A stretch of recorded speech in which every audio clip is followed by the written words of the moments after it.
Seguir fent la ruta, val? Això és la passarel·la i això és el pont on passen els cotxes i per així se'n passa la gent.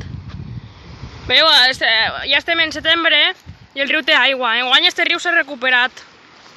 Però l'aigua no plegava així perquè hi ha aigua en Villalonga. Però com l'aigua ve per Carací, per Gandia.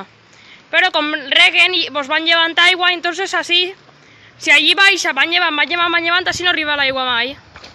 Però com enguany ha plogut molt, el temporal de l'hivern, ha plogut un muntó, el pantano s'ha plenat. Mira, tot això era aigua, hasta així arribava l'aigua. I entonces enguany s'ha recuperat. Ja arriba l'aigua perquè hi ha més aigua. Veieu, ahí està el pont, la passarel·la, on fiquen el mercat. Veieu el riu. Veieu el riu? Avui estem a 2 de setembre de 2017.